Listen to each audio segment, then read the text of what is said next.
క్రోధం కోపం వచ్చిందా కాలాగ్ని ఎటువంటిదో అటువంటి వాడు. క్షమయా పృథివీ సమహ, ఈ భూమికి ఎంత ఓర్పో రాముడికి అంత ఓర్పు.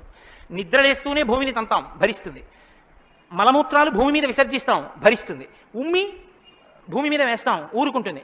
పోనీ ఏదో పొరపాటున వచ్చింది వేరు, కావాలని ఒక రకమైన తాంబూలం వేసుకుని బొమ్మడమే ప్రయోజనంగా నెత్తురు కక్కుకునేవాడు కక్కుకున్నట్టు భూమి మీద ఎర్రటి మరకలు పడేటట్టు అదే పనిగా ఉమ్మి వేసేటటువంటి వాడిని కూడా భరించినటువంటి భూమాత యొక్క ఓర్పుని ఎంత స్తోత్రం చేయాలి నిజంగా. కాబట్టి అన్నం కావాలి, నాగలి పెట్టి అమ్మ గుండెల మీద చీరుతాం.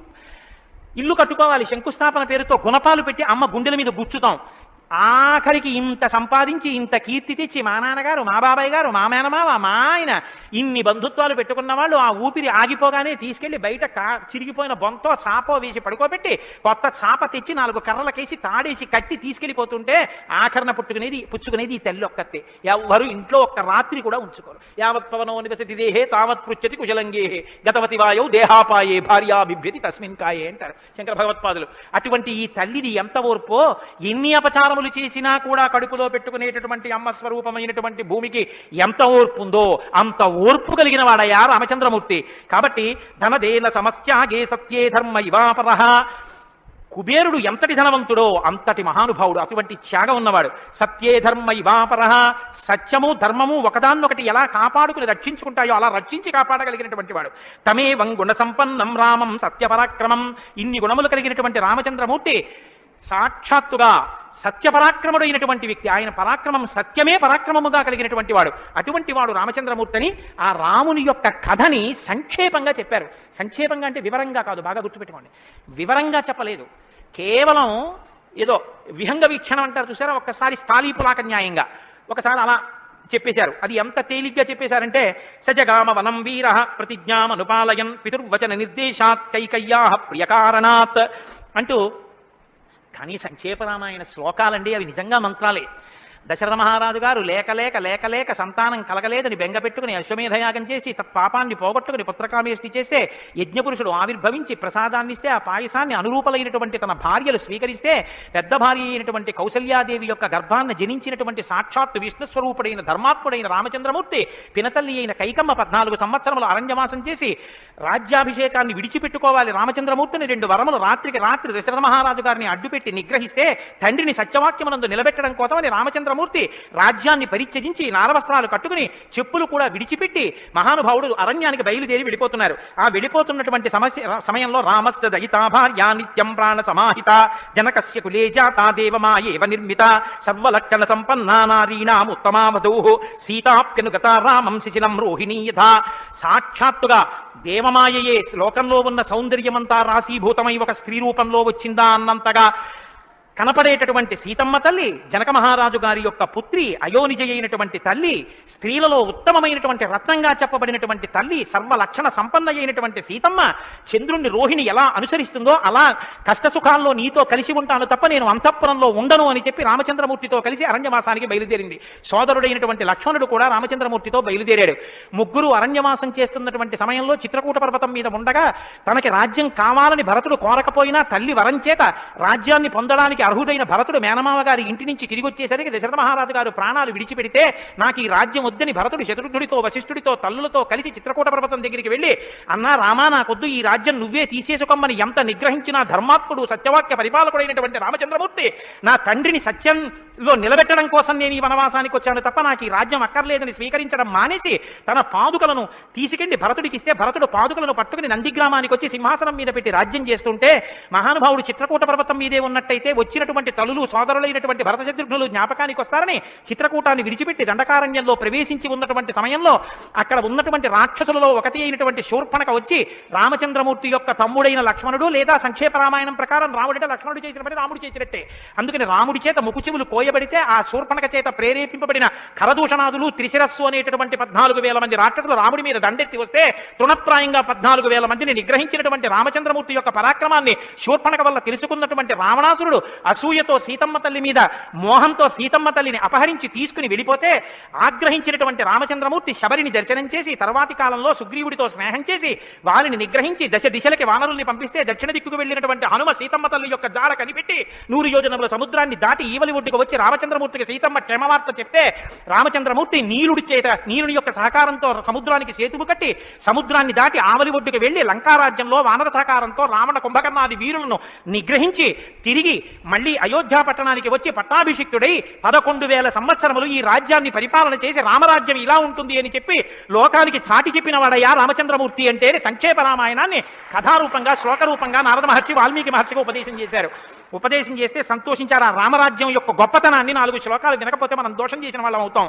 ప్రహృష్టముదితో లోకస్తుష్ట పుష్ట సుధార్మిక నిరామయో హ్యరోగశ్చాదుర్భిక్ష భయవర్జిత న పుత్రమరణం కించిత్ ద్రక్షంతి పురుషః క్వచిత్ నార్యాశ్చా విధమా నిత్యం భవిష్యంతి పతివ్రతాః న చాగ్నిభయం కించిత్ అప్సుమజ్జంతి జంతవః న మాతజం భయం కించిత్ నాపి జ్వరకృతం తథా న చాపి క్షుద్భయం తత్ర న తస్కర భయం తథా నగరాణి చ రాష్ట్రాని ధనధాన్యయుతాని చ నిత్యం ప్రముదితాః సర్వే యథా కృతయుగే తథా అశ్వమేధ శతైర్రిష్టా తథా బహుసువర్ణకైః.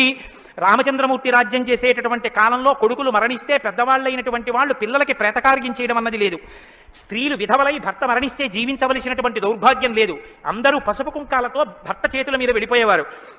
ఎక్కడ అగ్నిభయం ఉండేది కాదు. జంతువులు నీళ్లలో మునిగి మరణించడం అనేటటువంటిది ఉండేది కాదు. వాతభయం కానీ అనారోగ్యాలు కానీ జ్వరాలు ఏర్పడడం కానీ భయంకరమైన వ్యాధులు పటమరించడం కానీ దొంగతనం కానీ క్షుద్బాధ కానీ ఆకలితో అలమటించడం కానీ అశాంతి కానీ లోకంలో ఎక్కడా లేవు. అశ్వమేధాది యాగములను చేసి ఎంతో మంది బ్రాహ్మణులకి బంగారాన్ని దానం చేశాడు. గవాం కోట్యయుతం దత్వా బ్రహ్మలోకం ప్రయాస్యతి అసంఖ్యేయం ధనం దత్వా బ్రాహ్మణేభ్యో మహాయశాః. కొన్ని కోట్ల గోవులు దానం చేశాడు. కొన్ని కోట్ల బంగారు నాణెములు దానం చేశాడు. దశవర్ష సహస్రాణి దశవర్ష శతాని చ రామో రాజ్యముపాసిత్వా బ్రహ్మలోకం గమిష్యతి. రామో రాజ్యముపాసిత్వా రాజ్యాన్ని ఉపాసన చేశాడు మహానుభావుడు. అంత గొప్ప పరిపాలన చేసి 11,000 సంవత్సరముల పరిపాలన తర్వాత బ్రహ్మలోకాన్ని చేరుకున్నాడు. ఇదం పవిత్రం పాపఘ్నం పుణ్యం వేదైశ్చ సంవితం. ఈ రామాయణ కథ ఉన్నదే, ఈ రామాయణ కథ పాపములన్నిటినీ పోగొడుతుంది. ఇది వేదములతో సమానమైనది. యప్పటే రామచరితం సర్వపాపై ప్రముచ్యతే. ఎవరు ఈ రామ కథని వింటున్నారో వాళ్ళకి సర్వ పాపములు తొలగిపోతాయి. సత్యం సత్యం పునఃసత్యం, ఇందులో అనుమానమేమీ లేదు. ఏతదాఖ్యానమాయుష్యం పఠన్ రామాయణన్నరః. ఎవరు ఈ రామాయణాన్ని చదువుకుంటున్నారో వింటున్నారో వాళ్ళకి ఆయుష్యం నిలబడుతుంది, అపమృత్యు దోషం తొలగిపోతుంది. సపుత్ర పౌత్ర సగణ ప్రేత్య స్వర్గే మహీయతే. పుత్రుల్ని కొడుకుల్ని మనవల్ని చూసిన తర్వాత 3 తరాలు చూసిన తర్వాత సంతోషంతో సుఖశాంతులతో ఇహమనందు జీవించి ఆఖర్ర తేలికగా శరీరం నుంచి ప్రాణం విడిపోయి జీవుడు సంతోషంగా భగవన్నామని చెప్తూ స్వర్గలోకాన్ని చేరుకుంటాడు. ఇంతటి గొప్ప అనుభూతిని ఐశ్వర్యాన్ని అనుగ్రహించగలిగినటువంటి శక్తి కలిగినటువంటిది రామాయణం. కాబట్టి ఎల్లరూ ఈ రామాయణాన్ని చదువుకోవాలి, వినాలి, ధరించాలి అని నారద మహర్షి వాల్మీకి మహర్షికి చెప్తే తదేక ధ్యానంతో ఆ మాలామంత్రంగా వినపడిన సంక్షేప రామాయణాన్ని విని పొంగిపోయిన హృదయంతో తన్మయత్వంతో ఉన్నటువంటి వాల్మీకి మహర్షి యొక్క స్థితి దగ్గర ఇవాల్టి ఉపన్యాసాన్ని పూర్తి చేస్తున్నారు. రేపటి రోజున అసలు ఎలా ఆవిర్భవించిందో, తన్మయత్వంలో ఉన్న వాల్మీకి మహర్షి ఎలా బయలుదేరారో, రామాయణం ఎలా వచ్చిందో, ఏం జరిగిందో ఆ విషయాన్ని మీకు మనవి చేసి రామాయణ కథా ప్రారంభం చేసే అనుగ్రహాన్ని రామచంద్ర ప్రభు నాకు కృపచేయుగాక. రేపు ఖచ్చితంగా 6 గంటల 30 నిమిషాలకి కథా ప్రారంభం అయిపోతుంది. లేకపోతే 7 రోజుల్లో బాలకాండ పూర్తి కాదు. కాబట్టి మంగళాశాసనపరై ఆచార్య పురోగమై సర్వైశ్చ పూర్వైరాచార్యై సత్కృతాయాస్తు మంగళం. మంగళం కోసలేంద్రాయ మహనీయ గుణాత్మనే చక్రవర్తి తనూజాయ సర్వభౌమాయ మంగళం. ఉమాకాంతాయ కాంతాయ కామితార్థప్రదాయినే శ్రీగిరీశాయ దేవాయ మలినాథాయ మంగళం. కరచరణకృతం వా కర్మవాక్కాయజం వా శ్రవణనైనజం వా మానసం వాపరాధం విహితమవిహితం వా సర్వమేత్తక్షమస్వ శివ శివ కరుణాబ్ధే శ్రీ మహాదేవ శంభో. సర్వం శ్రీ ఉమామహేశ్వర పరబ్రహ్మార్పణమస్తు. స్వస్తి. అయ్యా దయచేసి ఏమండి అందరూ ఒక్క నిమిషం కూర్చోండి. కలియుగంలో అత్యంత పవిత్రమైంది అని కదా నేను మీతో మనవి చేశాను రామనామం గురించి. శ్రీరామాయణం వినడం ఒక మహద్భాగ్యం. నన్ను నమ్మండి, నేను చెప్తున్నానని నేను చెప్పట్లేదు. జీవితంలో రామాయణం వినడం అనేటటువంటిది కొన్ని కోట్ల కోట్ల కోట్ల జన్మల తర్వాత లభించేటటువంటి అదృష్టం. అందున సంపూర్ణ రామాయణం బాలకాండ నుంచి పట్టాభిషేకం వరకు ఏకబిగిన మండల కాలం రామాయణం వినడం అనేటటువంటిది సంభవం అయ్యేటటువంటి విషయం కాదు. అది కేవలం పూర్వపుణ్యం రామానుగ్రహం ఉంటేనే సాధ్యమయ్యేటటువంటి విషయం.